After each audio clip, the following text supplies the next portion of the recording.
बड़ा online students का होगा।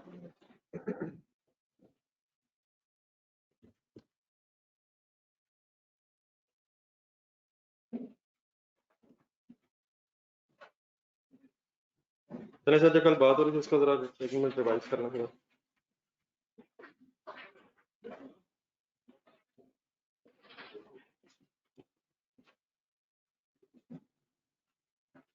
क्या एग्जांपल चल रही थी?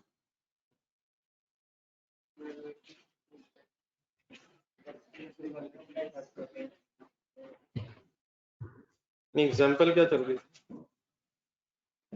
एक मशीनरी की एग्जांपल थी जिसकी कॉस्ट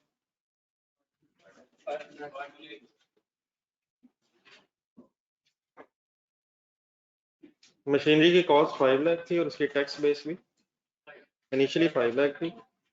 डेप्रिसिएशन का डिफरेंस नहीं था। लाइफ दोनों में 5 ईयर्स थी। रिवैल्यूएशन अगर ना होती तो क्या ये डिफरेंस क्रिएट होना था? लेकिन जब रिवैल्यूएशन हुई तो कैरिंग अमाउंट बढ़ गई, सरप्लस आया, लॉस आया। सरप्लस की वजह से कैरिंग अमाउंट बढ़ गई, फिर अकाउंटिंग में रिमेनिंग लाइफ पर डेप्रिसिएशन शुरू हो गई। टैक्स डेप्रिसिएशन सेम रही, लेकिन उसकी वजह से फिर डिफरेंसेस क्रिएट हो गए। अपना रजिस्टर देखा था।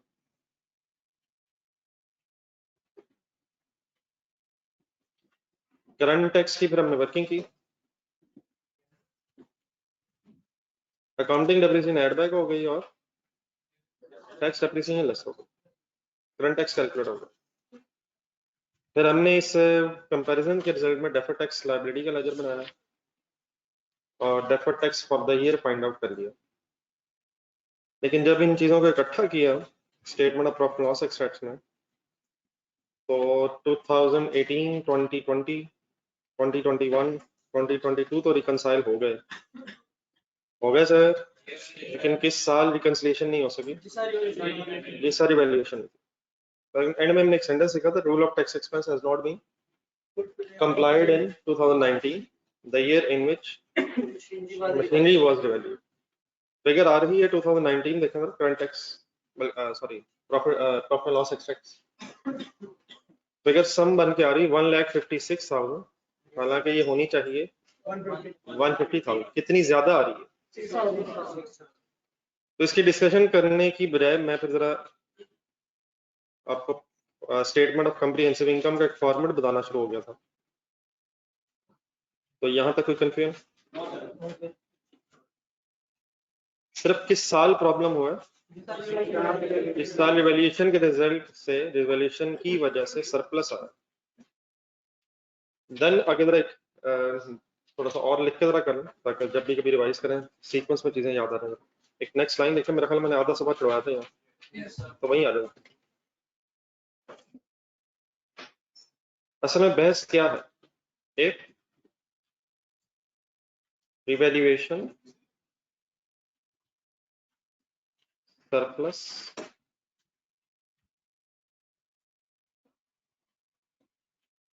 वुड हैव बीन, आ जाए सर जी, आ जाए सर। कभी लेट आके नीचे बैठ जाते हैं, कभी लेट आके ऊपर आ जाते हैं। If revaluation surplus would have been part of statement of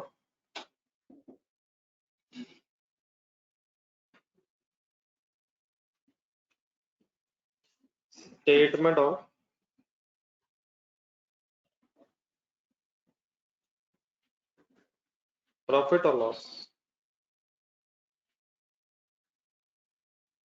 अब स्टेटमेंट ऑफ कम्प्रिहेंसिव इनकम के ना हिस्से आपने जरा यहाँ से ऑनवर्ड ध्यान में रखा करना है। सेंटेंस पूरा करना, फिर मैं पूछता हूँ उसमें मैंने क्या लिखा है। would have been part of statement of profit and loss rather than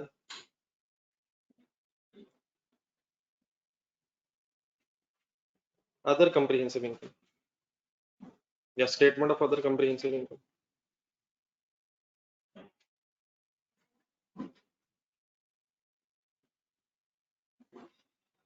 if revaluation surplus would have been part of statement of profit and loss rather than other comprehensive income, then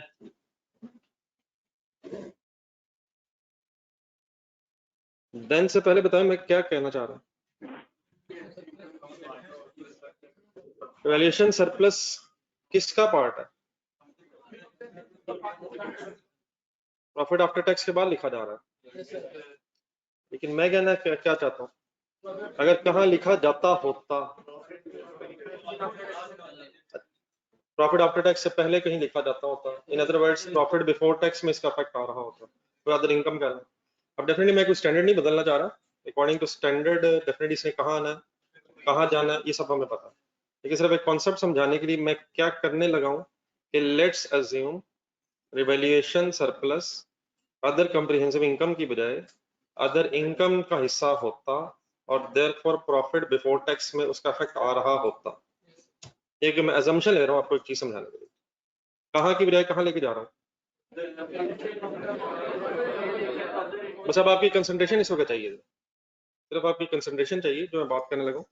बात इतनी मुश्किल नहीं है, सिर्फ होने क्या लगा है, हो क्या रहा है, ये जरा समझाने के लिए आपके सामने जरा मैं कोई एग्जांपल बनाना चाहता हूँ। तो अब इससे आगे लिखना छोड़ें आप। अगर ऐसे होता तो आप मुझे 2019 की सारी बहस है दोबारा देखना जरा, किस साल इशू है, तो मुझे आप 2019 के करंट टैक्स में 2019 की करंट टैक्स की वर्किंग कैसे करवाते, कुछ चेंज आता नहीं? आराम आराम से, आराम आराम से, ओरिजिनल वर्किंग सामने रखना, जो करंट टैक्स की आपने वर्किंग की हुई रजिस्टर में।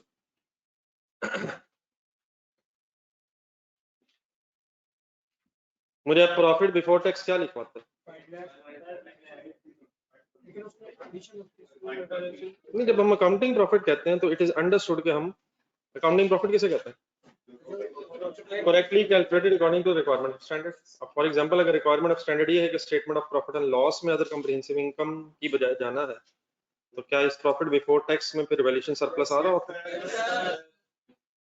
अगर हम ये अजम्पशन ले रहे हैं मतलब इस बात को समझने के लिए, तो आपने मुझे अकाउंटिंग प्रॉफिट लिखवाया, क्या अकाउंटिंग डेप्रिसिएशन आप मुझे ऐड करवाएंगे?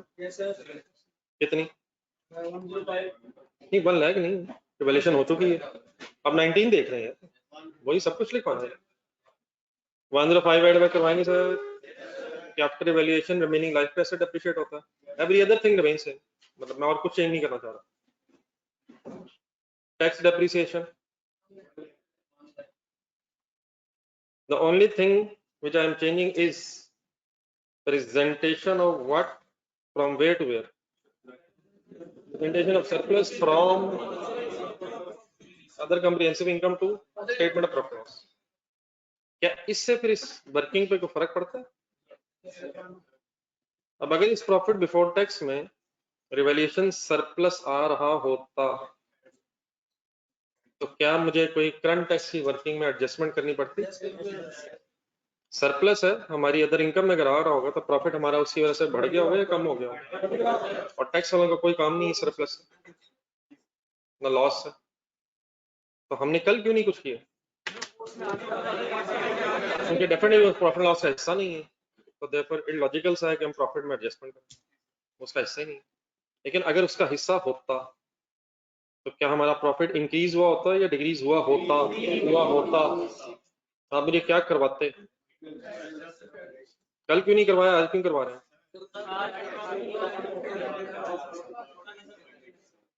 तो हकीकत वही है, लेकिन अगर ये होता तो आप मुझे 20,000 प्लस करवाते माइनस? करंट टैक्स की वर्किंग में मुझे प्लस करवाते या माइनस? आई होप कि मल्टीप्लाई बाय और डिवाइड बाय ऑप्शन नहीं है। सर जाने दे गुस्सा है, प्लस ही करवाते, प्लस हो गया होता यार, वैल्यूएशन सरप्लस क्रेडिट हुआ है, प्रॉफिट बढ़ा होता है कम हुआ होता है, सर इनकम में ले जाते तो प्रॉफिट बढ़ गया होता, हम और बढ़ा देते, लेस करवाते सर। Why less? हम कैंसिल कर रहे हैं, इफेक्ट कैंसिल कर रहे हैं, टैक्स वाले नहीं मान रहे, this is not an income according to tax. अगर हम बना भी लेते तो टैक्स वालों को तो इससे कंसर्न ही नहीं है। कैलकुलेटर उठाएं,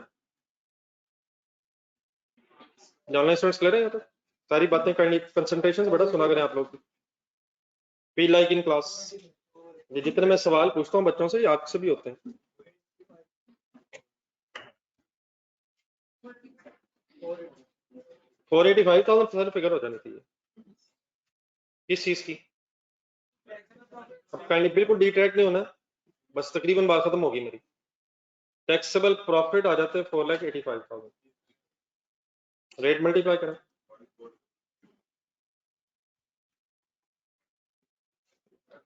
145,500, क्या आया? करंट टैक्स आया 2019 में। अगर करंट टैक्स ये है तो रिवाइज मुझे एक्स टैक्स बनवाए।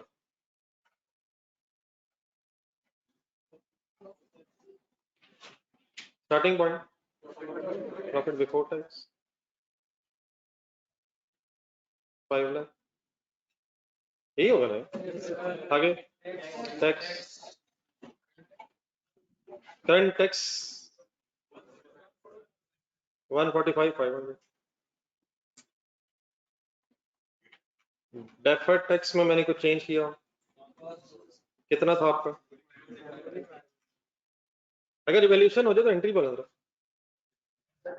अच्छा डेबिट हो गया, कैरिंग अमाउंट बढ़ गई है, डेफर्ड टैक्स तो क्रिएट हो गया है, मैंने सिर्फ सरप्लस की प्रेजेंटेशन बदली, तो डेफर्ड टैक्स रिमेन्स है। सोच ना जरा, क्या कैरिंग अमाउंट इंक्रीज हो जाएगी as compared with tax base? बढ़ जाएगी सर, तो डेफर्ड टैक्स लायबिलिटी वैसे के वैसे। लेजर देखे हमने, कहाँ से फिगर आई थी 4500 आई थी सर? एक्सपेंस 19 देख रहे हैं हम, the only concern is of 19 Y, वही मसला। क्या एक्सपेंस ऑफ 145,500, 145,500 ही है ना? क्या ये एक्सपेंस है?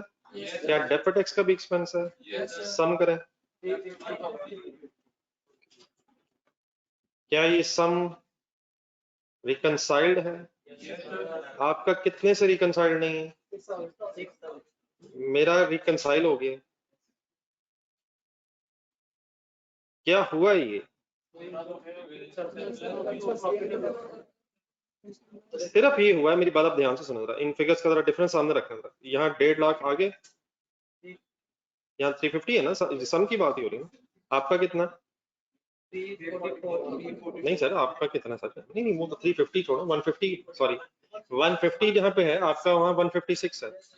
हुआ सर जी ये है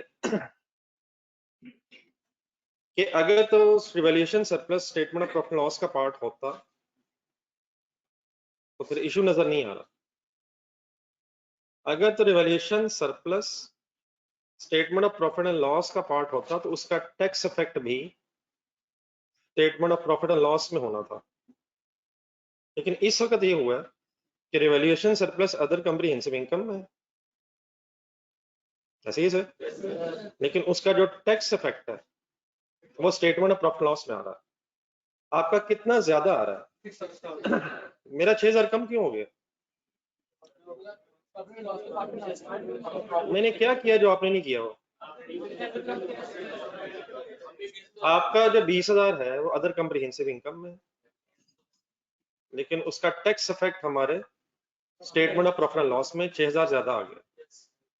अगर ये revolution surplus statement of profit loss में होता तो फिर टैक्स इफेक्ट भी statement of profit and loss में ही आ जाना था और मसला हल हो जाना था। सिर्फ क्या है, सिर्फ क्या है, यहाँ तक अब लिख लें, मेरे ख्याल फिर इंग्लिश में लिखते हैं।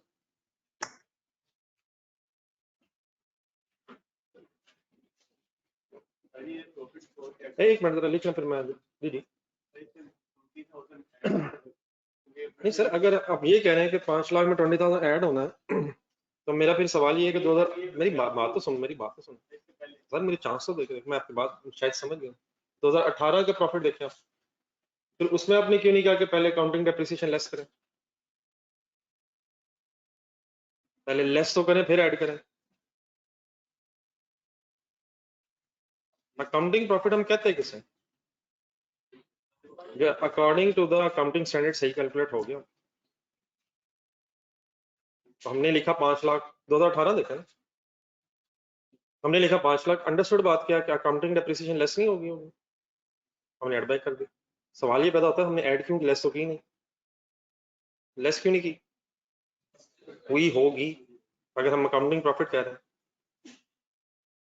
और अगर मैं इसे अकाउंटिंग प्रॉफिट कह रहा हूँ 2018 में 19 में, तो हुआ होगा, नीचे भी देखना फिर डेप्रिसिएशन लेस हुई है इसमें, वो कैसे पता चला? हुई होगी।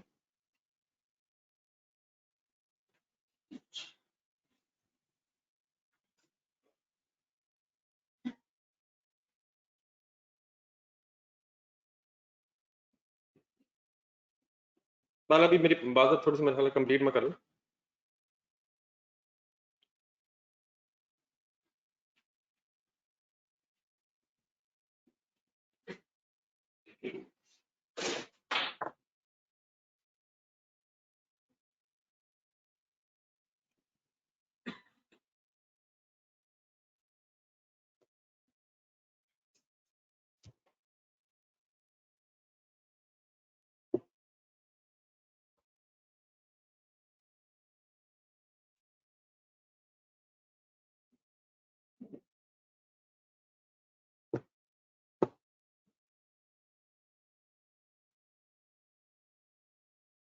ऊपर हेडिंग तो लिखी हुई है ना आप लोगों ने, ये तो सॉरी एक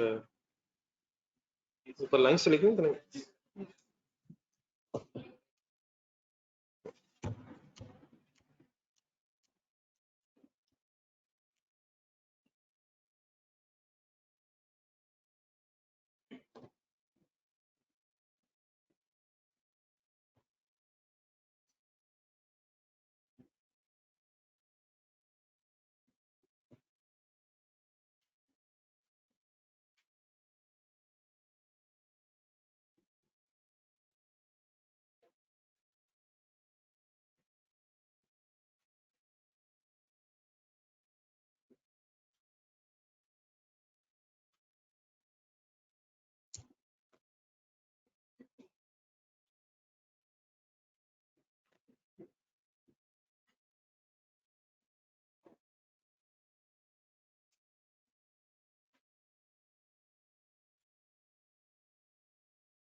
ये नोट कर ली नीचे इसके स्टेटमेंट की जगह अगर है तो ठीक है, वरना नेक्स्ट पेज पे चले मतलब सफिशिएंट, या फिर इस तरह राइट साइड पे अगर जगह है थोड़ी सी, आखिरी सेंटेंस में से यहाँ पूरा करना जब भी मैं लिखा no issue in this case.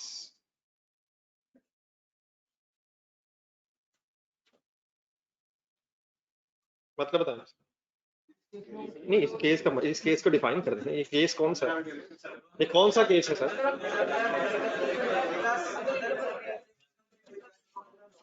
Problem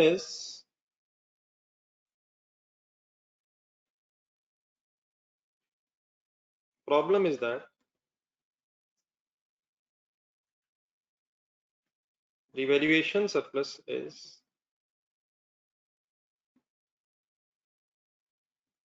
in other comprehensive income। ये जरा एब्रीविएशन बना लो,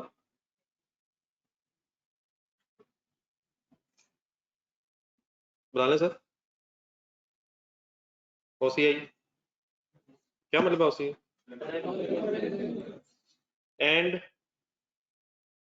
its tax effectors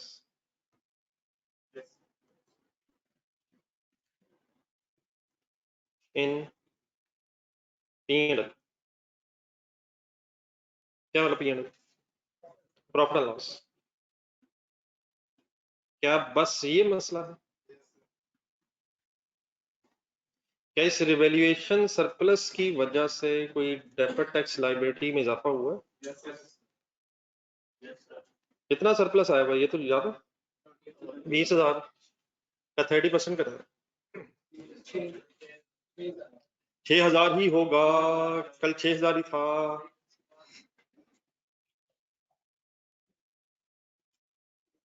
problem is that surplus is in and its tax effect is in इसको जरा ध्यान से दोबारा देखें बोर्ड पर। अब आपकी स्पेस खत्म होगी हुई है, अब कुछ भी और लिखना तो नए पेज पे लिखना, लेकिन पहले देखें।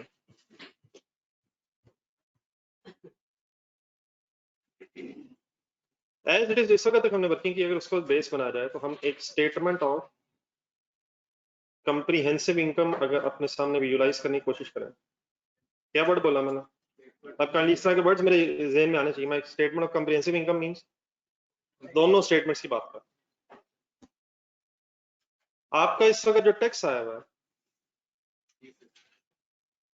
वो 156,000 नेगेटिव टैक्स, और ऑब्वियसली प्रॉफिट बिफोर टैक्स लिखा है आपने, आफ्टर टैक्स लिखा, मुझे सिर्फ आफ्टर टैक्स लिखवा दो।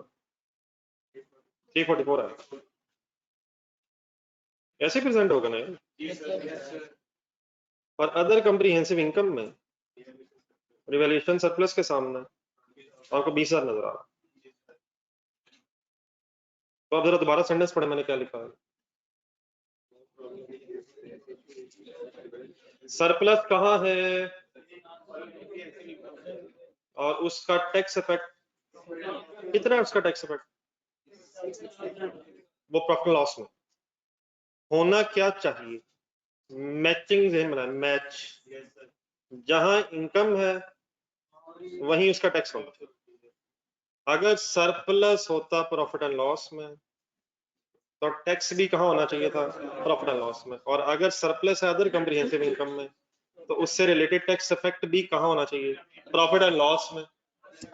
फिलहाल है तो हमें सिर्फ क्या करना है, इस 156 में से कितना कहां से कहां ट्रांसफर करना,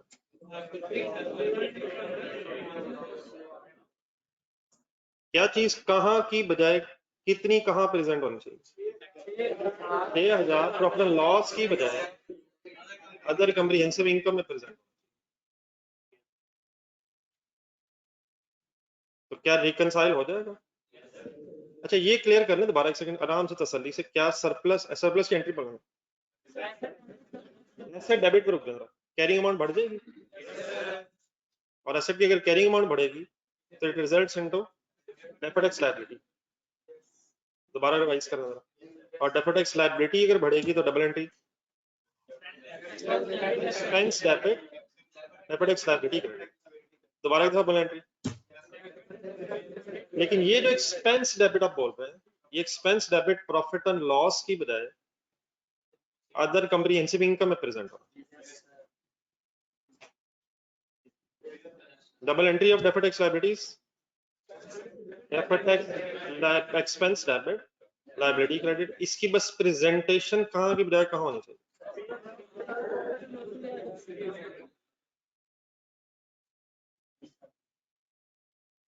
इसका मीनिंग फिर ये हुआ, ये मेरे ख्याल ये भी थोड़ा सा लिखना था, जिस समय थोड़ा सा किसको कितना कितना, सिर्फ प्रेजेंटेशन का इशू होगा सर। जहां इनकम हो वहां टैक्स हो। फिलहाल क्या हुआ होगा, कहां इनकम है कहां टैक्स है? अदर कंप्रीहेंसिव इनकम में है इनकम, टैक्स उसका प्रॉफिट लॉस में।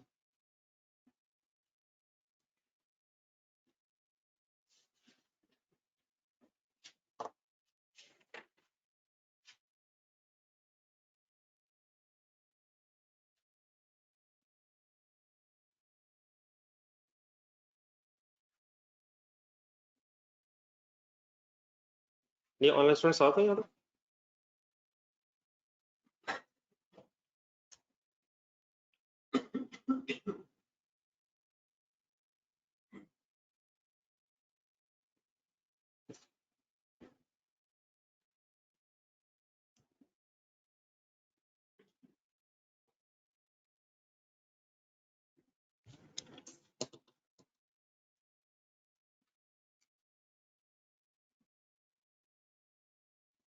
तब यहाँ तक तो होपफुली आई होप के सबको इशू समझ आ गए।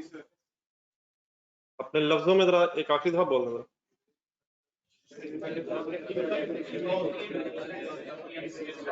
गुड एफर्ट, अच्छा कोशिश की आपने लेकिन बोल नहीं पा रहे।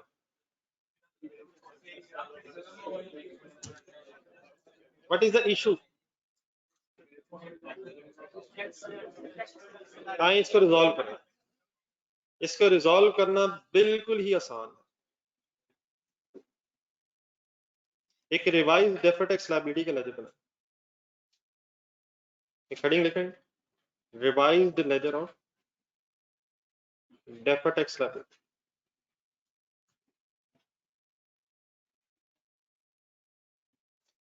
मैं चलो ये भी मेरा ख्याल एक दफा देख लें, ठीक है, हेडिंग लिखना, revise deferred tax liability, revise laser of deferred tax liability.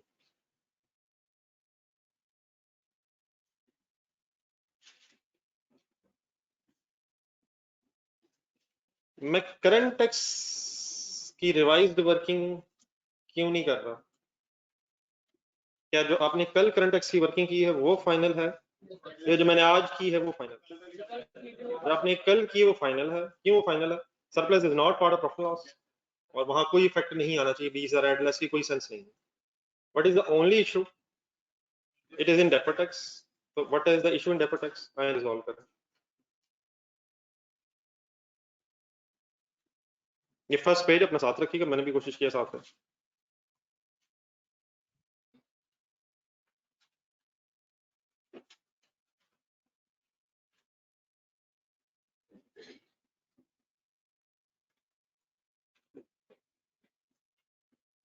ये स्टार्ट करें 2018 से।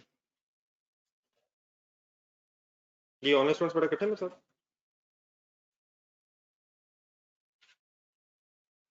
प्लीज इकट्ठे से कोई एक आध बड़ा बता दिया कि यार सबकी तरफ से हो जाता है। 18 की डेफर्ड टैक्स लायबिलिटी का ब्रॉड डाउन बताएं। हिम्मत हिम्मत हिम्मत, कैरी डाउन बताएं। 18 में कोई इशू नहीं था। 19 का ब्रॉड डाउन, 19 का ब्रॉड डाउन, 19 का कैरी डाउन। ना ना ना ना ना ना, कैरी डाउन, वो अभी भी क्वेश्चन मार्क लगा हुआ, उसको मैं हटाता हूँ। कैरी डाउन 45, आप बैलेंस ना कीजिएगा, बस सिर्फ ब्रॉड डाउन कैरी डाउन लिखते रहे, बैलेंस नहीं करना। सारे लेजर्स को, सारे लेजर को फाइनल करना, ब्रॉड डाउन कैरी डाउन लिखते। थर्ड ईयर का ब्रॉड डाउन 4500,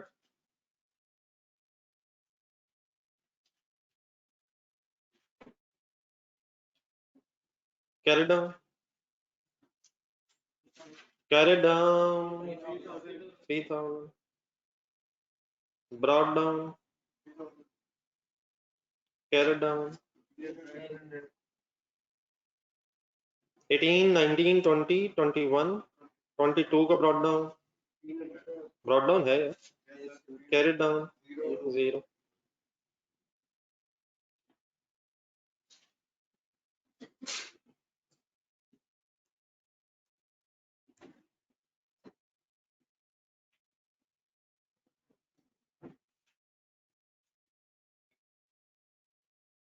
ये ऑनलाइन स्टोर्स में गाड़ी बताना लिखिए यहाँ।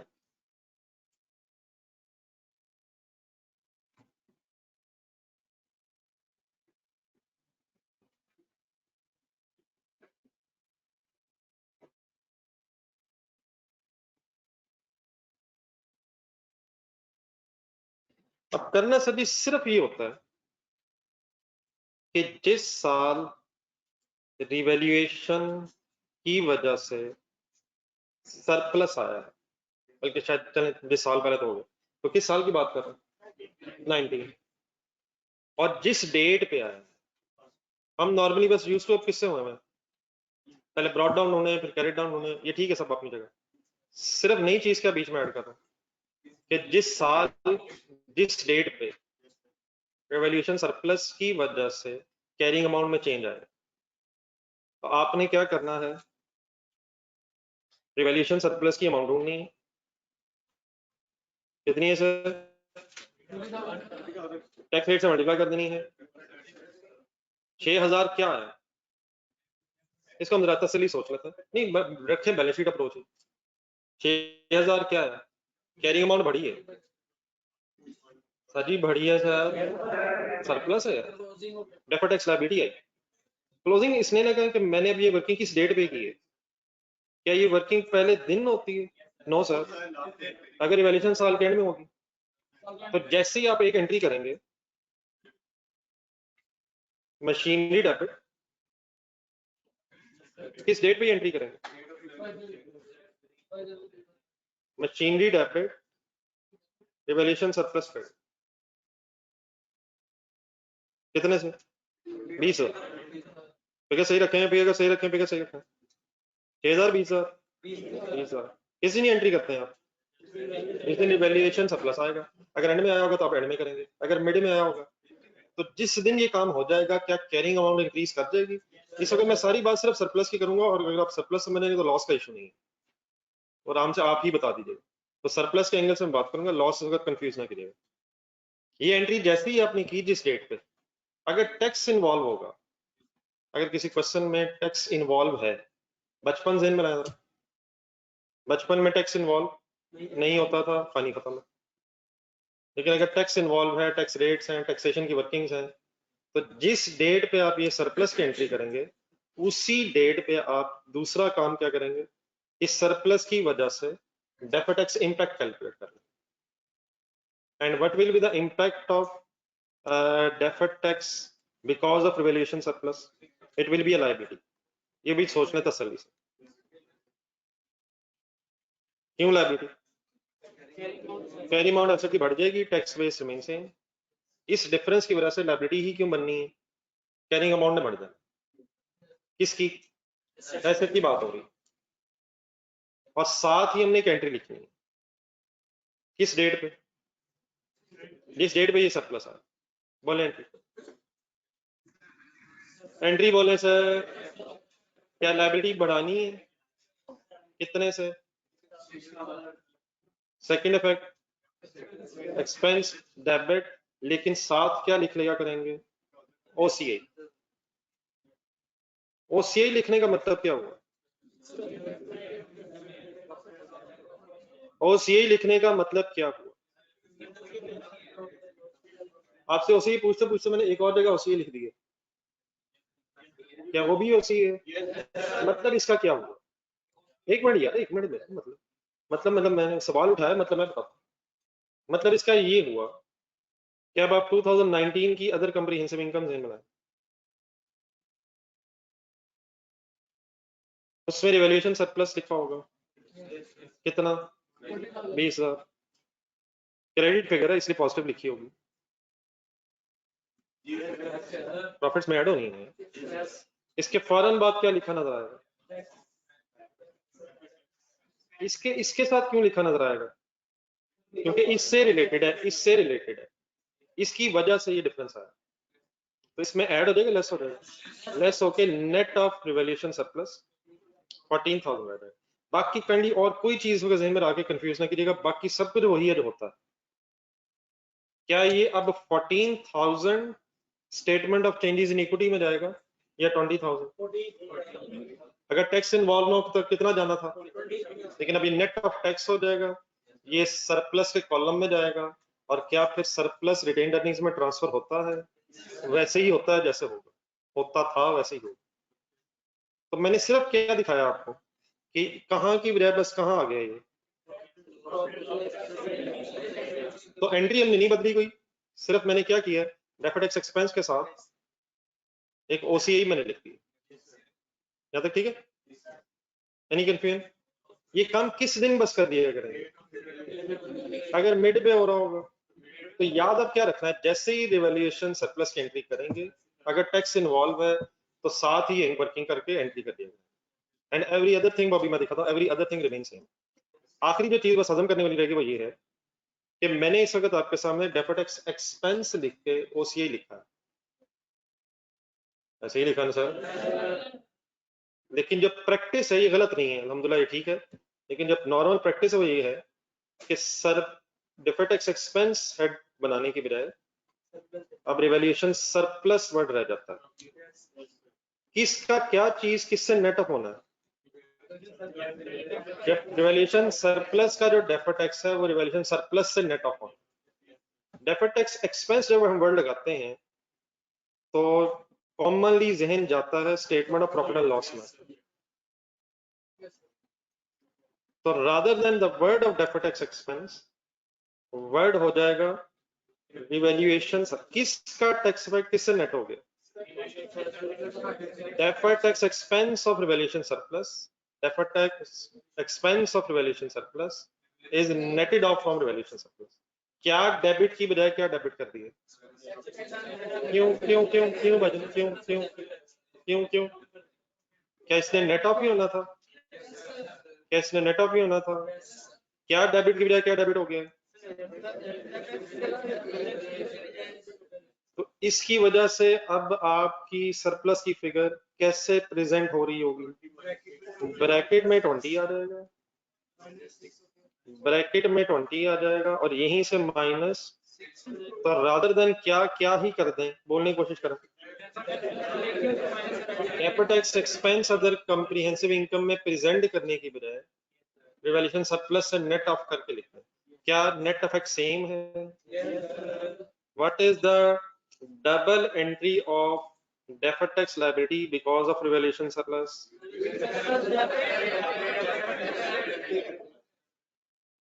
जरा काइंडली नोट करें वास्तव ये लेजर के नीचे कीजिएगा तो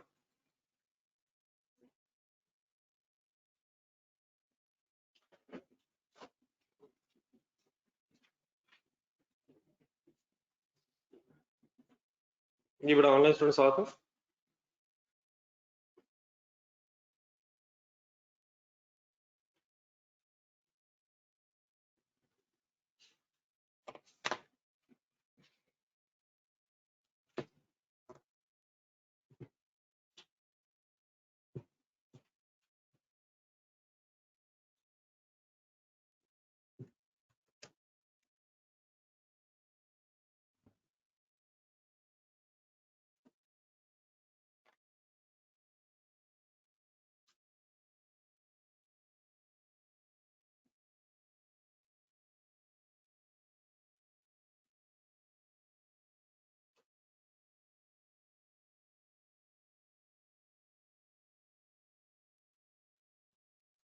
इन दो एंट्रीज के नीचे पर इस तरह से बना लीजिएगा presentation in OCA.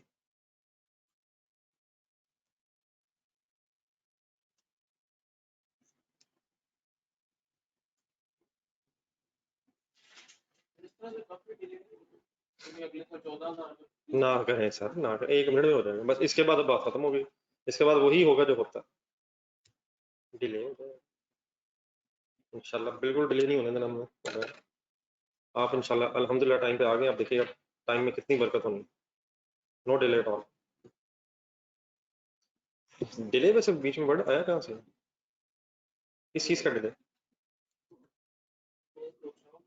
Net of tax होगा। नहीं नहीं बस ले लिए कीप ऑन, क्या मतलब? हाँ अगले साल अगर फिर सरप्लस आ गए फिर ले लेंगे। क्या ये हर साल ये एडजस्टमेंट किया करेंगे? जब कभी ये होगा तब किया करेंगे, और अगर नहीं होगा तो अल्हम्दुलिल्लाह करेंगे।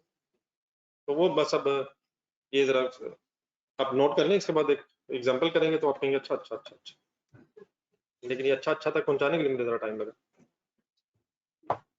लेकिन आई होप कि यहाँ तक अच्छा अच्छा तकरीबन हो गया। अच्छा अच्छा अच्छा अच्छा अच्छा, अच्छा। लेकिन अभी फाइनल नहीं हुआ, रिकंसाइल अभी नहीं हुआ।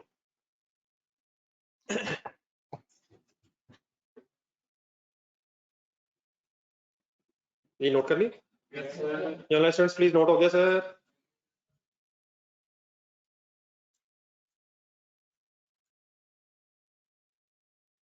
अब डेफिनेटली बाकी ये जब हम इंशाल्लाह भी क्वेश्चन करते हैं तो उसमें ये सारे लेजर्स बनेंगे, एसेट अकाउंट होगा, सरप्लस अकाउंट, तो सारी फिगर आपके सामने आ जाएंगी। फिलहाल इसकी पोस्टिंग ये नोट हो गया ना? इसकी जरा पोस्टिंग आप देखें, revaluation surplus debit deferred tax liability credit वाली एंट्री की। फर्स्ट एंट्री का तो कोई इफेक्ट नहीं आएगा सर डेफर्ड टैक्स लायबिलिटी पे।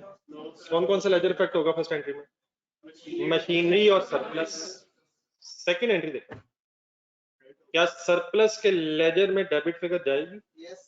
यकीनन जाएगी, वो देख लेंगे। लेकिन लायबिलिटी के लेजर में कितनी फिगर आ जाएगी? 6000 क्रेडिट। रेफरेंस क्या आएगा? रिवैल्यूएशन सरप्लस, और डेफिनेटली ओसीए भी लिखा जा सकता है। डन है? डन है सर। बस अभी इसके अलावा अब कुछ नहीं है, कर दें बैलेंस, सारे साल बैलेंस कर दें। तो ये मैं बार बार जो आपको ये अभी मैं शायद और भी कहूँ कि सिर्फ इस एंट्री में इजाफा हुआ है, इसके अलावा कोई चेंज नहीं है। तो आप भी अपने आप कंफर्टेबल करें, करें बैलेंस। ये अब बैलेंसिंग फिगर 19 में कहाँ आएगी? और डेबिट साइड पे आ रही है। असल में लायबिलिटी बढ़ी थी कितने से? 6000 से, लेकिन वो फाइनली 4500 रह गई है, क्योंकि एक साल की फिर डेप्रिसिएशन का इम्पैक्ट आ गया। तो अब एंट्री जरा बोल दें 1500 की, बाकी सब कुछ सेम, अब कोई इसमें चेंज नहीं है। तो हर साल जरा बैलेंस करें, या अब रिवर्सल आएगी कॉन्स्टेंटली, क्या एंट्री रिपीट होती जा रही है? ये सरप्लस वर्ड कब लगना है? जिस दिन, सही है वर्ड मेरा ख्याल, जिस दिन, जिस साल, जिस दिन, बस।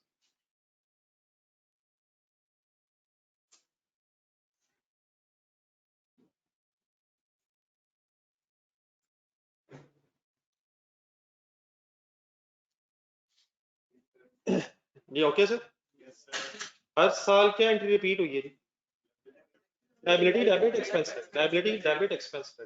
हमारा फोकस सिर्फ 19 पे है, बल्कि आप पहले पिछले वर्किंग देखें, क्या 2020, 2021 और 2022 में यही 1500 ही है?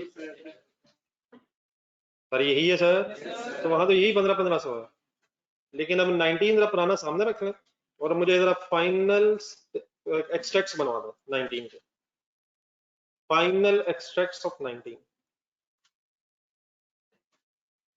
Profit before tax 5 lakh. Current tax मुझे कौन सा लिखवाएंगे, कल वाला या आज वाला? कल वाला फाइनल था, कितना था?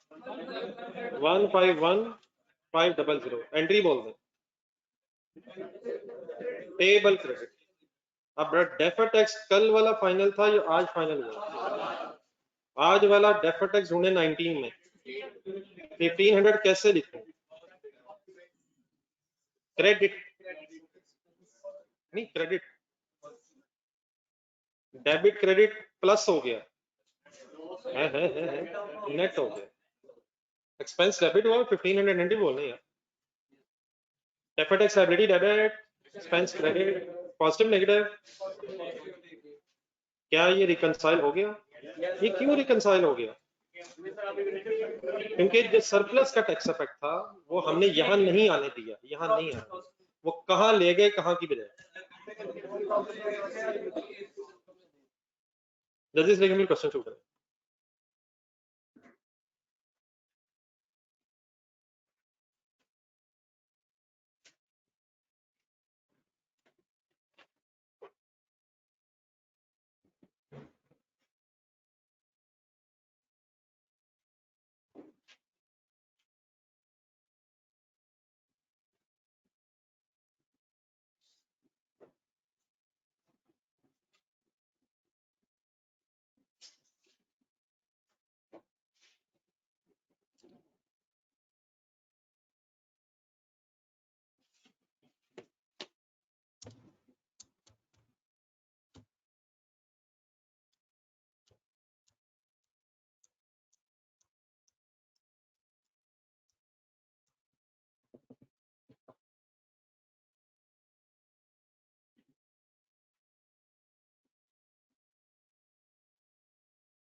मैंने यहाँ आपके सामने बात सिर्फ सरप्लस के एंगल से की है, लेकिन अगर कोई भी आइटम अदर कम्प्रीहेंसिव इनकम का हिस्सा बन जाए तो उसका tax effect other comprehensive income का हिस्सा बन जाए। पेज नंबर 420 पे जी, नोट हो गया प्लीज?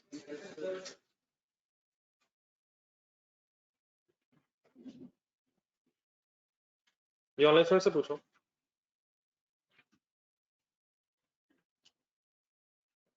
नोट हो गया बेटा? प्लीज प्लीज प्लीज, कोई एक या दो, एक या दो, चूज योरसेल्फ, चूज कोई एक।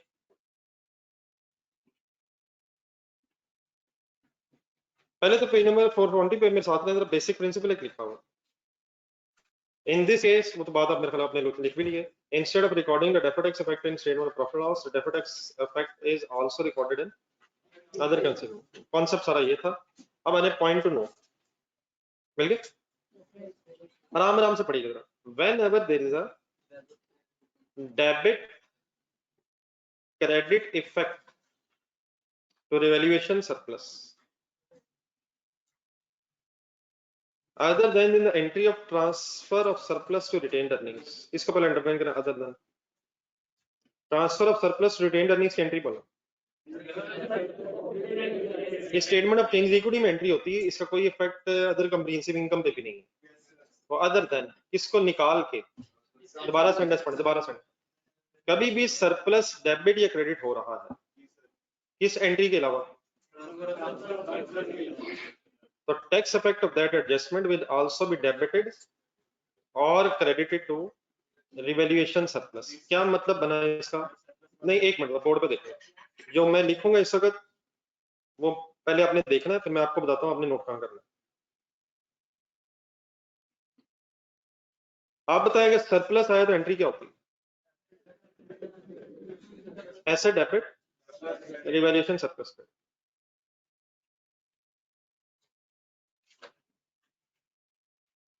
क्या इस एंट्री से कैरिंग अमाउंट बढ़ जाएगी? बढ़ जाएगी सर। डेफर्ड टैक्स लायबिलिटी बढ़ जाएगी, तो डेफर्ड टैक्स लायबिलिटी क्रेडिट हो जाएगी। ठीक है। और सेकंड इफेक्ट रिवैल्यूएशन सरप्लस में डेबिट होगा। Deferred tax expense of revaluation surplus debit, ये एंट्री होगी। लेकिन क्या कभी इसके अलावा भी हमें दूसरी सिचुएशन पता? अगर वैल्यूएशन लॉस आ जाए तो एंट्री बोलो, और वैल्यूएशन लॉस अगर आप एंट्री बोल रहे हैं तो ये प्रॉफिट एंड लॉस में जाता है, इसका कोई इशू ही नहीं। ये प्रॉफिट एंड लॉस में जाएगा, इसका टैक्स इफेक्ट भी वहीं जाएगा, इसका कोई इशू ही नहीं है। लेकिन एक सिचुएशन हमें और पता है कि अगर सरप्लस पड़ा हो लॉस आ जाए तो एंट्री बोलो, सरप्लस डेबिट एसेट ना ना जाने, लॉस आया है एसेट तो क्रेडिट होना ही है, लेकिन लॉस डेबिट की बजाय सरप्लस डेबिट हो जाए। और अगर लॉस ज्यादा हो तो लिख लेते हैं, ये ले लिख लिया हमने, ये लिख लिया सर। अगर लॉस ज्यादा होगा तो लॉस डेबिट हो गया, और अगर लॉस डेबिट हुआ तो ये तो प्रॉफिट एंड लॉस में जाना, इसका इशू नहीं है। किसने सर अदर कंप्रिहेंसिव इनकम में जाना है? क्या मतलब वो अदर कंप्रिहेंसिव इनकम? अब ये नेगेटिव फिगर जाएगी, नेगेटिव या पॉजिटिव? ये पास इस तरह से है, बताया मैंने कितना लॉस अज्यूम किया है, मैं 5,000, मैंने कितना लॉस अज्यूम किया है? 15,000 एसेट क्रेडिट हो गया, लेकिन लॉस का ब्रेकअप क्यों बना? 10,000 सरप्लस पड़ा होगा, बाकी प्रॉफिट लॉस में गया। अब इस केस में हम डेफर्ड टैक्स के हवाले से कैसे वर्किंग करेंगे? 5,000 की कोई बहस नहीं हमने करनी, वो ऑटोमेटिक इंशाल्लाह जाएगा जैसे हम वर्किंग करेंगे। हम जब वर्किंग करेंगे तो क्या करेंगे? हम 10,000 लिखेंगे, हमने सिर्फ कौन से इफेक्ट की एंट्री उसी दिन कर लेनी है, सरप्लस जितने से इफेक्ट हो, क्योंकि उसने अदर कंप्रिहेंसिव इनकम का हिस्सा बनना। तो मैंने 15 नहीं उठाया, क्या लॉस 15 क्यों नहीं उठाया? 5 का कोई इशू नहीं है, इशू सिर्फ किसका है? जिसने अदर कंप्रिहेंसिव इनकम में अमाउंट में जाना, इनटू सपोज 30%, 3,000 है। इस 3,000 की एंट्री को बस हम इसके साथ करेंगे। कैसे? क्या एसेट अब क्रेडिट हो रहा है? क्या कैरिंग अमाउंट कम हो जाएगी, या क्या हो जाएगा, या क्या हो जाएगा? चले लायबिलिटी की बात ही करते हैं, वो भी हो सकता है, वो भी हो सकता है, लेकिन इंशाल्लाह वो इशू नहीं है, वो इधर भी हो सकता है, मैंने जान के बात नहीं की, सिर्फ लायबिलिटी पे रख लेते हैं। एसेट की कैरिंग अमाउंट कम हो रही है, कम हो रही, ज्यादा हो रही है? कम हो रही है तो एंट्री बन रहा है, deferred tax liability debit, deferred tax expense OCI credit, ये तो ठीक है यहाँ तक?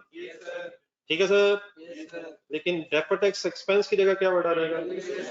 रिवैल्यूएशन सरप्लस क्रेडिट से मुराद ये नेट ऑफ हो जाए। अब ये बढ़ने रहने दें, वो 10,000 डेबिट हुआ हुआ है, 3,000 क्रेडिट हुआ हुआ, तो नेट ऑफ टैक्स ये प्लस हो जाएंगे फिगर्स या नेट हो जाएंगे?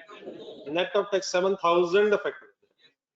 और इस एंट्री को भी याद रखना शायद ज्यादा आसानी इस तरह से है, लेफ्ट एंट्री देखें, अगर सरप्लस क्रेडिट हो रहा है तो उसका टैक्स इफेक्ट डेबिट होके ही नेट होगा।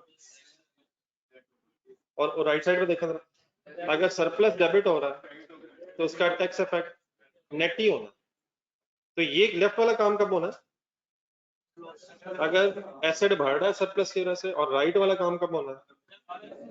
तो व्हेन एवर, अब दोबारा सेंटेंस जरा देखो, whenever there is a debit credit effect in revolution surplus other than कौन सी entry, tax effect of that adjustment will also be debited or credited in revaluation surplus। तो शायद यही बस पॉसिबिलिटीज है। लिखना, अब ये कहाँ लिख लें बेस्ट, ये 420 पेज पे, और रजिस्टर पे अगर नोट करना चाहे वो भी ठीक है, लेकिन मेरा ख्याल है जरा अगर पॉसिबल है तो 420 के स्टार्ट पे रहेगा।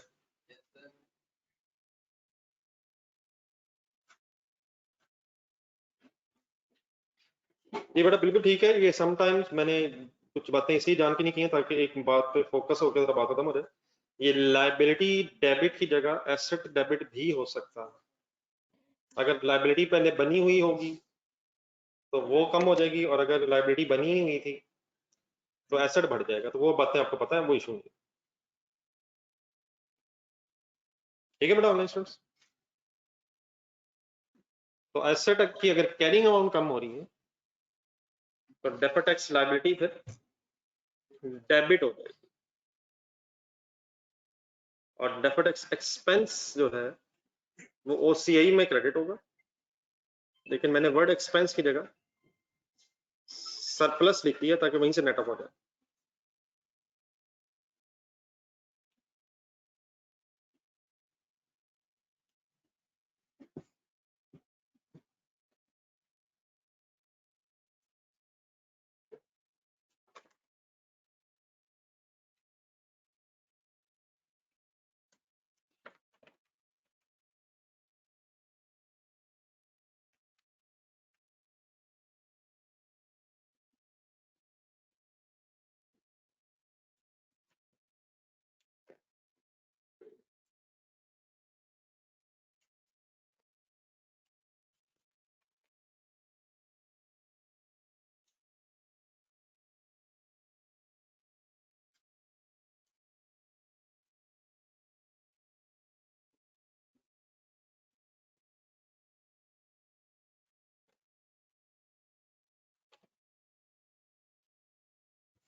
ये अगर नोट कर लें तो बताइए।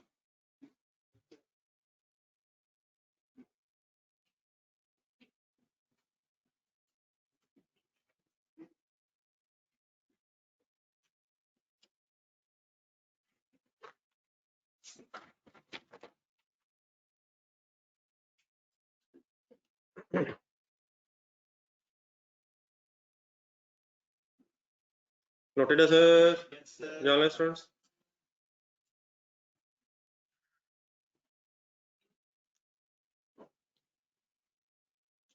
बीच में IFRS 9 IAS 38 वगैरह के वर्ड्स कभी नजर अगर आए तो वो बात इंशाल्लाह यहाँ से वहां भी चली जाएगी, वो सेम ही है। एक एग्जाम्पल करना था, पेज नंबर 420 जी। कोई तो लिखने तो नहीं, लिखने वाला तो नहीं रहेगा कोई। हाँ, जो बातें हुई हैं ये सारी फाइनल कर। Machine is purchase for, ready ready है sir. Machine is purchase for ₹1 lakh on 1st January 11। Depreciation provided on the machine at the rate of 25% per annum, straight line to nil residual value। 25% per annum underline करें। अगर आपसे पूछूं कितनी life है इसकी, बचपन जहन में लाए sir. 10% straight line means how many years? 25% straight line 4 years। Remaining life अगर काउंट करनी पड़ जाए तो कर लेंगे sir. Machines are evaluated to fair value using the net replacement value method। क्या होता था? नहीं, ट्रांसफर ऑफ सरप्लस नहीं होता था, एलिमिनेशन की एंट्री होनी है sir on the date of revaluation. कल आपने घर से रिवाइज किया है, जैसे ही मैंने सवाल का मेगा करेंगे हम, लेकिन करना है सर, मतलब नहीं याद आ रहा। फेयर वैल्यूज वर 1 जनवरी 1 जनवरी। हर साल रिवैल्यूएशन कंपल्सरी है, यहाँ तो ईवी है। कब होनी चाहिए? जब भी कभी सिग्निफिकेंट डिफरेंस हो, लेकिन हर साल भी हो सकता है और हर साल नहीं भी हो सकता। तो फिलहाल रिवैल्यूएशन साल के शुरू में भी है और हर साल है, हर साल मींस 2 साल। Then surplus is transferred to retained earnings over the life of the asset. हर साल या डिस्पोजल पे? ओवर द लाइफ पे। Tax authorities allow the cost to be deducted at 20% per annum and charge tax at the rate of 30%. Calculate the deferred tax adjustment balances. Provide all entries from the year ended 31st December 11 to 15.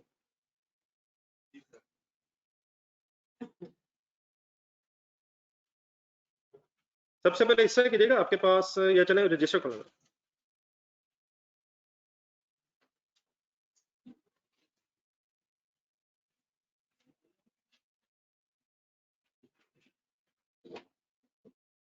हम जितनी भी adjustments करेंगे वो साथ साथ देखते हैं कि कहाँ कहाँ एडजस्टमेंट की जरूरत पड़ती है। तो प्लीज कोई इशू नहीं, वैसे ही उठा भाई, सीधी हवा पड़ रही थी तो इस मसले को हल कर दिया मैंने। बाकी चैलेंज ये है, वहां से भाई उठ के वहां क्यों गया? कोई इशू नहीं, अल्लाह का शुक्र है कोई इशू नहीं बना। तो डायरेक्ट हवा शायद आ रही थी इसलिए भाई उठा। तो उस मसला को हल करने की बजाय आप इस तरफ आ रहे हैं सर, आपने इसे देखा उठा है, कहाँ गया है, क्यों गया है, बनता तो नहीं। जर्नल एंट्री सर,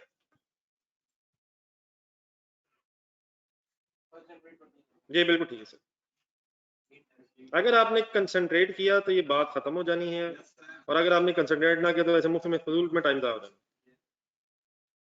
सारी एंट्रीज जो जो पॉसिबल है इस डाटा से। 1 जनवरी 11 शुरू हो जाए सर।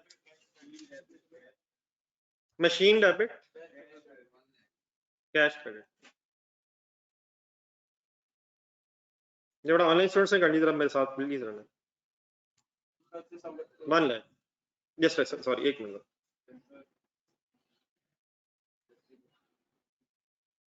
बहरहाल take it as a revision of revolution as well यार। Next date sir 31 December 11, double entry, depreciation debit, accumulated depreciation credit।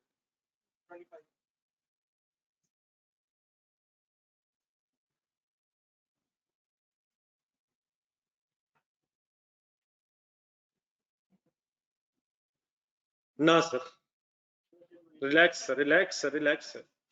कितने से सर? 25। टैक्स इन्वॉल्व है सर। लास्ट लाइन पढ़े, tax authorities allow cost to be deducted at. Tax depreciation की तो entry करनी है।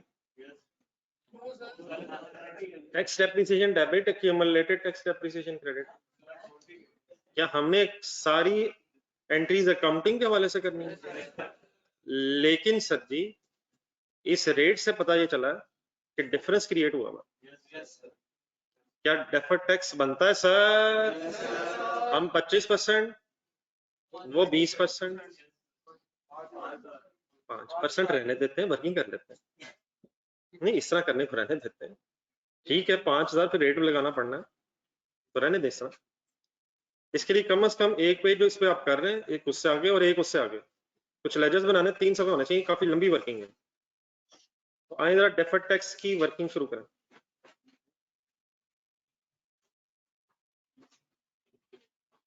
ये कैसे वर्किंग होनी है डेफर्ड टैक्स की? Carrying amount, tax base, differences, rate. फिर सोचेंगे यार अभी ऐसे पहले गया जो इस वक्त पंगा लिया, 5% रेट में फर्क है।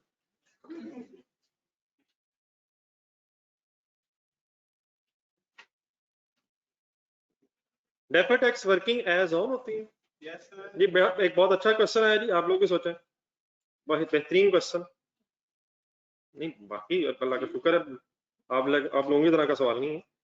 करंट टैक्स की बात नहीं की मैंने, हिम्मत हिम्मत हिम्मत नहीं, टैक्सेबल नहीं, टैक्सेबल नहीं, टैक्सेबल नहीं, टैक्सेबल नहीं, no no no no no no, reason reason reason, current tax नहीं, अकाउंटिंग क्या, अकाउंटिंग और टैक्स डेप्रिसिएशन डिफरेंट नहीं है। कैलकुलेटर पकड़े, हमारी 25 है, टैक्स वालों की बताएं 20 है। करंट टैक्स की वर्किंग क्यों नहीं कर रही? करंट टैक्स की वर्किंग तब कर सकते थे अकाउंटिंग प्रॉफिट होता।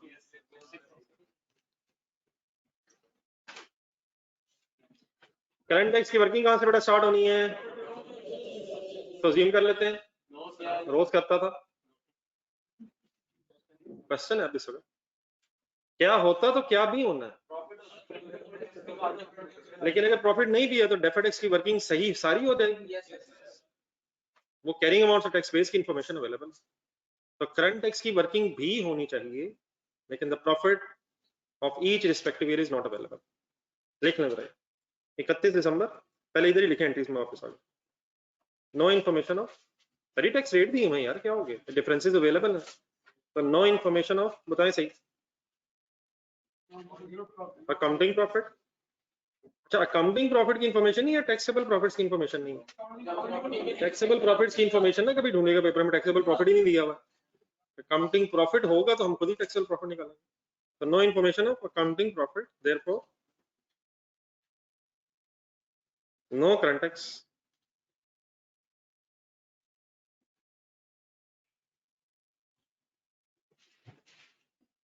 सोच लें, तसल्ली से सोच लें, करंट टैक्स की वर्किंग का स्टार्टिंग पॉइंट प्रॉफिट बिफोर या डिफरेंट लॉस बिफोर टैक्स, या इनकम स्टेटमेंट का डाटा हो, हम सेल कॉस्ट ऑफ सेल लिख के प्रॉफिट तक आ जाए, प्रॉफिट आएगा तो करंट टैक्स शुरू होगा, सोच लें जरा। लेकिन डेफर्ड टैक्स की बैलेंस शीट अप्रोच भी तो है, तो उसके लिए कोई जरूरी नहीं है कि प्रॉफिट्स हो, हम कैरिंग अमाउंट ऑफ टैक्स, बल्कि प्रॉफिट्स हों भी तो शायद हम carrying amount of tax base की तरफ जाएंगे डेफर्ड टैक्स की वर्किंग के लिए। सारे वर्किंग्स में एज ऑन डेट लिखवाएं सही, 31 दिसंबर 11, कैरिंग अमाउंट बैद बताएं,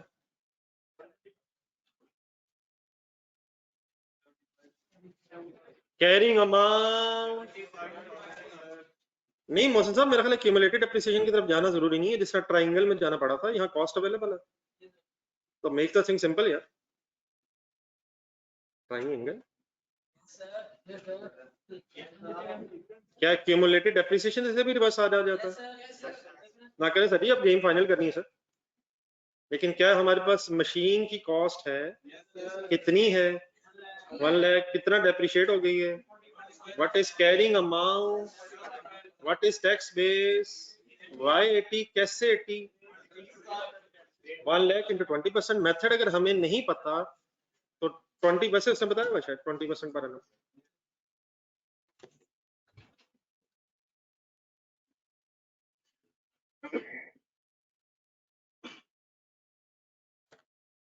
जी सर, डिफरेंस ठीक है 5000, लेकिन कौन सा डिफरेंस, नहीं नहीं, दो डिफरेंस का नाम तो नहीं है यार, 5000 कौन सा डिफरेंस, ये पहले ही डिडक्टेबल आया, फुल कंसिडर कीजिएगा, ये गेम डिडक्टेबल से शुरू होगी, हालांकि ये तो टैक्सेबल से शुरू होती थी, कैरिंग अमाउंट कम हो गई, डिडक्टेबल टैक्सेबल मल्टीप्लाइड बाय, अब एक ही डिफरेंस है, इससे मैं 7 वर्किंग कर रहा हूं,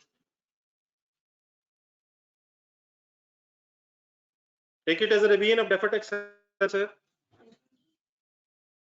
डेफर्ड टैक्स मल्टीप्लाइड बाय कितने percent, 30% is equal to what is 1500, closing balance of deferred tax asset, why deferred tax asset यार,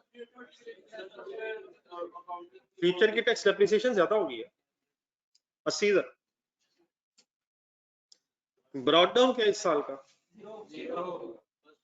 फर्स्ट ईयर है यही ना बात, आए वापस एंट्री बोलो, deferred tax asset debit revaluation surplus credit, वो भी तो बात हुई इतनी, क्या ये deferred tax because of revaluation है, तो सीधी गेम क्या है, deferred tax asset debit, deferred tax asset debit, expense credit,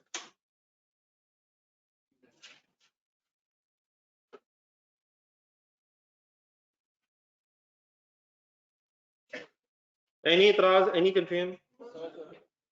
tax depreciation की अपने एंट्री नहीं करवाई, सोचो दोबारा। हमने सारी अकाउंटिंग स्टैंडर्ड्स के मुताबिक ही करनी है। सिर्फ टैक्स की एंट्रीज के लिए, करंट टैक्स, डेफर्ड टैक्स की एंट्रीज के लिए हमें टैक्स पॉइंट ऑफ व्यू से सोचना पड़ता है। There is no double entry of tax depreciation, बल्कि टैक्स की किसी भी एडजस्टमेंट की हमें एंट्री लिखनी नहीं है, सिर्फ सोचनी होती है। कब सोचनी पड़ती है? करंट टैक्स और डेफर्ड टैक्स की वर्किंग करते हैं। कौन सा साल एंड हो गया? कौन सा साल शुरू हो गया? लिखना जरा। फॉर द ईयर एंडेड 31 दिसंबर 2012।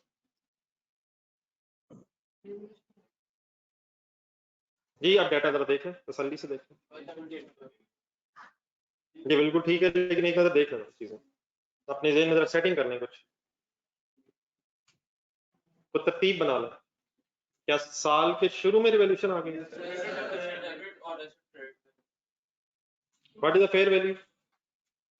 120,000। आ जाए जी, आ जाए जी। पहली entry accumulated appreciation debit, accumulated appreciation debit, machine credit by rupees 25।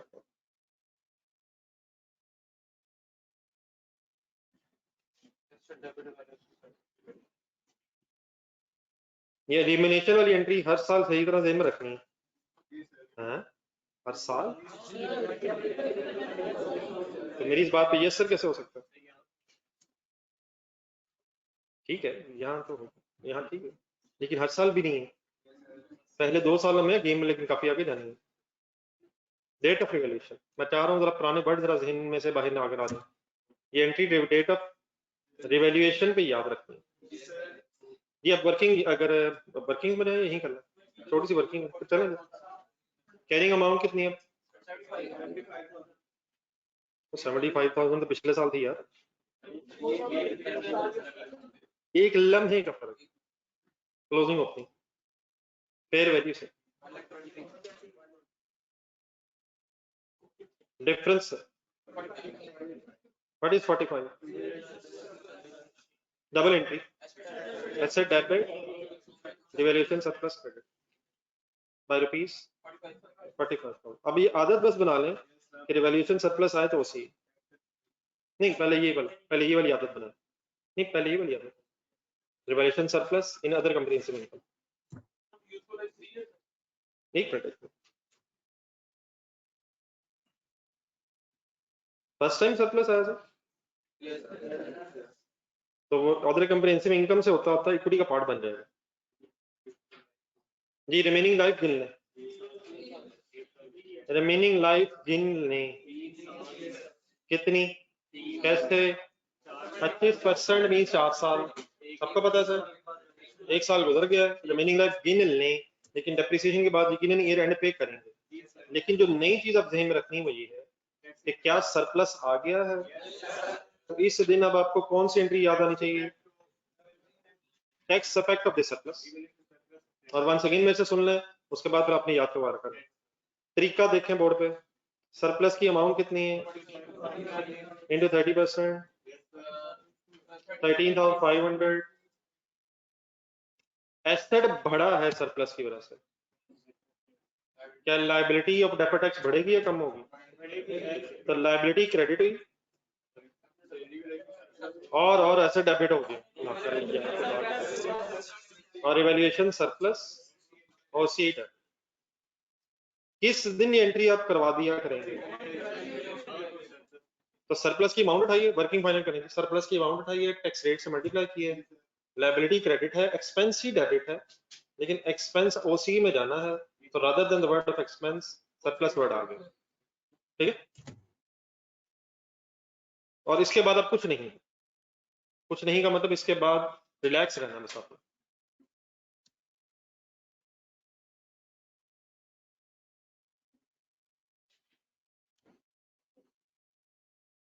Noted है सर? जर्नलिस्ट फ्रेंड्स,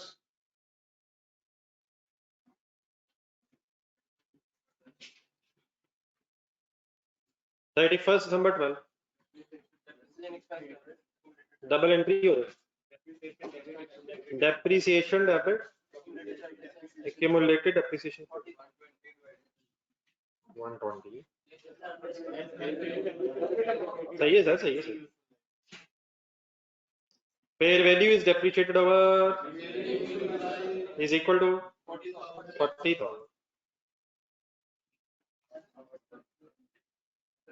बिल्कुल ठीक है, बिल्कुल ठीक है, बिल्कुल ठीक।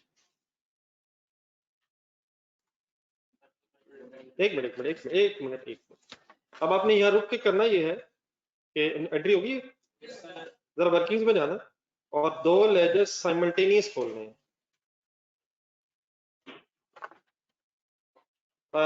ये जो हम इस वक्त डेफर टैक्स वाली वर्किंग करेंगे हमें हर साल के एंड पे करनी पड़नी, 11, 12, 13 तो 5-6 लाइनें रख लीजिए इसके लिए, ईयर वाइज ही हो रही है शायद। तो दो लेजर्स साइमल्टेनियस मींस सरप्लस साथ में डेफर टैक्स लायबिलिटी और डेफर टैक्स लायबिलिटी के साथ साथ, बल्कि डेफर टैक्स लायबिलिटी या एसेट, ये याद है, whichever is the case combined ledger होगा।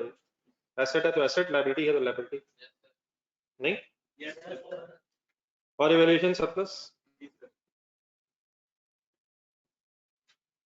लेकिन चीजें यकीनन रिवाइज करनी होती हैं, लेकिन समटाइम जो पिछले सवाल मैं कह रहा होता हूँ राइट टाइम पे, वो शायद ज्यादा मैटर कर रहे होते हैं रिवीजन करते हुए। तो अब यकीनन अपनी मर्जी से करना चाहें तो अपनी चॉइस है, लेकिन ये चीजें जो मैंने अब अगर ट्राइंगल आपने रिवाइज किया हो तो ये सारी बातें वहां आई हुई हैं। लेकिन वो है क्या ट्राइंगल? जी सर, 2011 से जरा शुरू कर लें, मतलब ये लाइब्रेरी का भी मैंने लेजर बनाया तो 11 से शुरू करें। तो 11 का ब्रॉड डाउन 0 था, डेफर टैक्स लायबिलिटी पहले बना ला। 11 का कैरी डाउन क्या था? नहीं, कैरी डाउन 1500 था, सॉरी एसेट, सॉरी एसेट बना, sorry right side, left side. और पहले साल एंट्री हो गई थी एसेट डेबिट एक्सपेंस पे, फर्स्ट ईयर सरप्लस कोई नहीं था तो ब्रॉड डाउन ढालेंगे, surplus brought down 0 but defer tax asset brought down is 15। ठीक है, एनी कंफ्यूजन? 11 से 12 में आया मैं, अपने सामने एक पिक्चर रख लीजिएगा। अब इससे ऊपर जहां डेफर टैक्स की वर्किंग हो रही वहां ठीक है, सरप्लस ट्रांसफर भी होना है, डेफर टैक्स भी आना है, सारा आना है, तरतीब जो भी आप कहेंगे वो कर लेंगे, लेकिन कुछ वर्किंग जरा सामने आ रहा है। 31 दिसंबर 11 के बाद 31 दिसंबर 12, वैसे 12 का एंड हो गया, 12 का एंड आगे है सर। मशीन की कैरिंग अमाउंट सोच के अपनी एंट्रीज देख के लिखवाएं।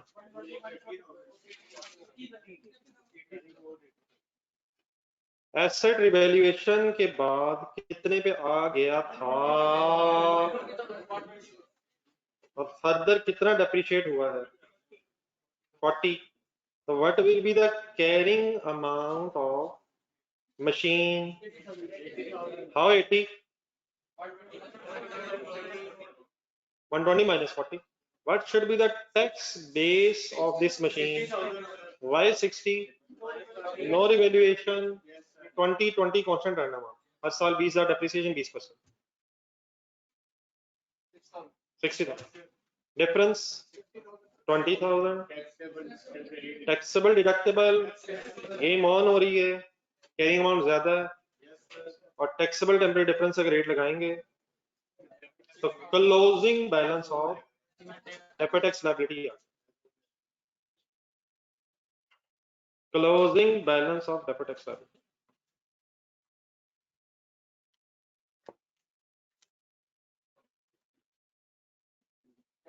एक मिनट, जस्ट मिनट, ये एंट्री होगी, सॉरी वर्किंग होगी, 6,000 तक आ गया सारे। लेजर में आए नीचे, closing balance of deferred tax liability आया आप, तो लायबिलिटी का क्लोजिंग बैलेंस लिखे, जज्बाती हो रहा है, लायबिलिटी का क्लोजिंग आ गया, ब्रॉट डाउन तो एसेट है, लेकिन वो डिफरेंसेस रिवर्स हुए, ये कोई साइंस अल्हम्दुलिल्लाह इस वक्त नहीं है। लेकिन एक सेकंड हाँ, इस तरह नहीं सर, इस तरह नहीं, रिलैक्स, एक मिनट रिलैक्स तो। अब रिवैल्यूएशन सरप्लस की तरफ आए और अपनी एंट्रीज देखें जो आपने अभी करनी हुई है।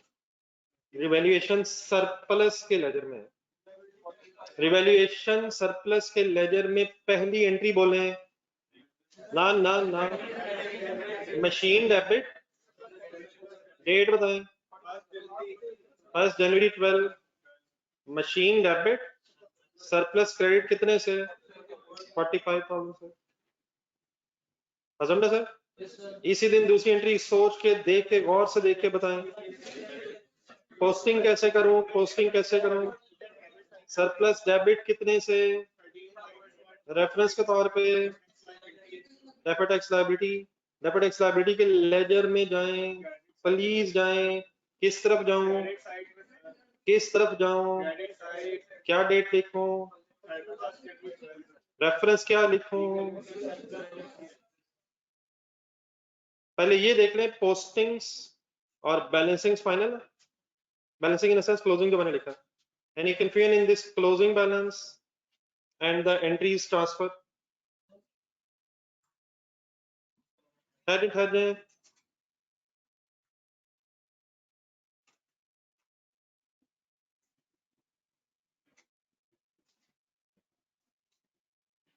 डन है सर।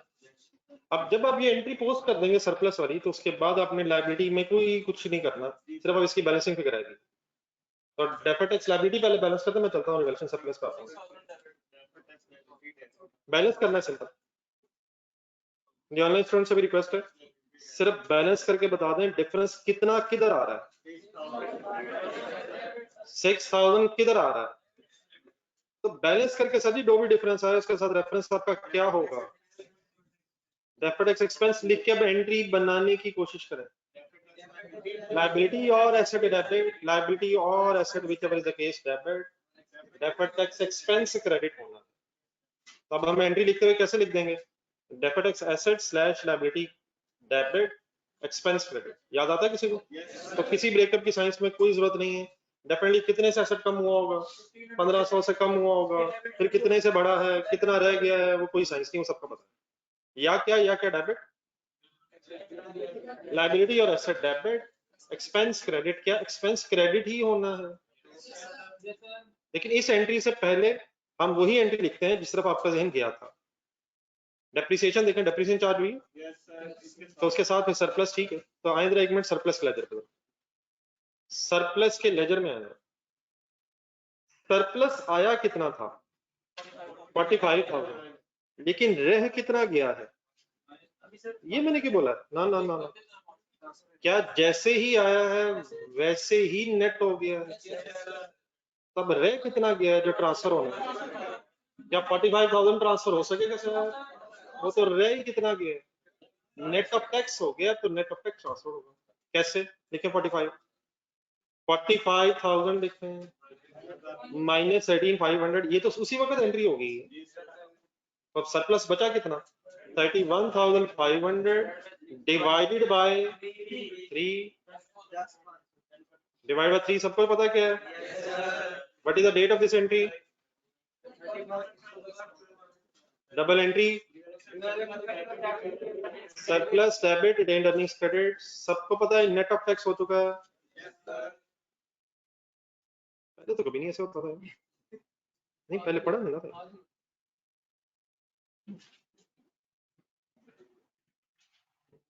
अमाउंट बताइए सर, 10,500, तो why 45,000 can not be transferred fully, वो है ही नहीं, वो था लेकिन नेट ऑफ होके रह कितना गया, 31,500 divided by 3 is equal to 10,500, अब कर दें एंट्री से, सीडीज निकालना, बल्कि इसका सीडी सॉरी निकालना, सरप्लस का सीडी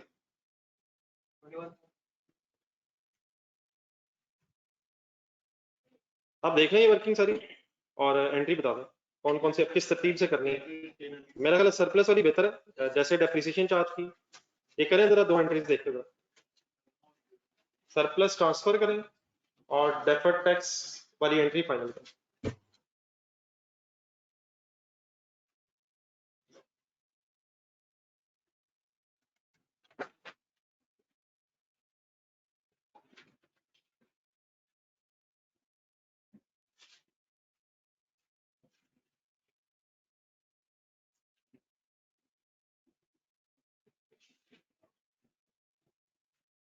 कोई कंफ्यूजन सर किसी बात में रह गई हो जो ऑनलाइन स्टूडेंट्स?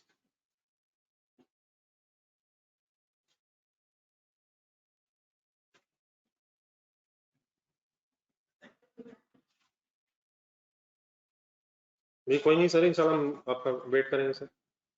मंडे से आपने क्लास में आना है तो इंशाल्लाह मैं वेट करेंगे।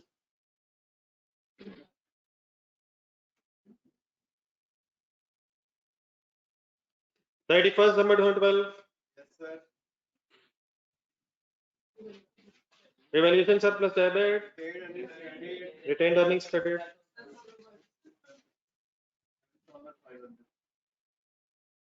कितने से 10,500।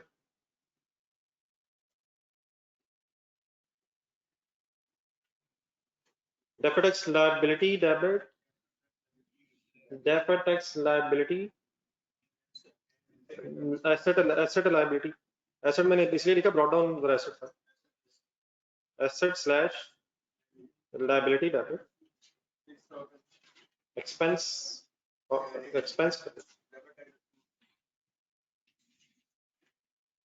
तो सिर्फ अब प्रॉब्लम ये चीजें काफी सारी हो रही हैं लेकिन उनको बस तरतीब रखनी है। जाने सर प्लीज लाइन लगा दें sir. Next year for the year ended 31 दिसंबर। कौन सा खत्म हुआ जी? 12 खत्म हुआ है, 13 खत्म हो गया। कल क्लास रख लें यार।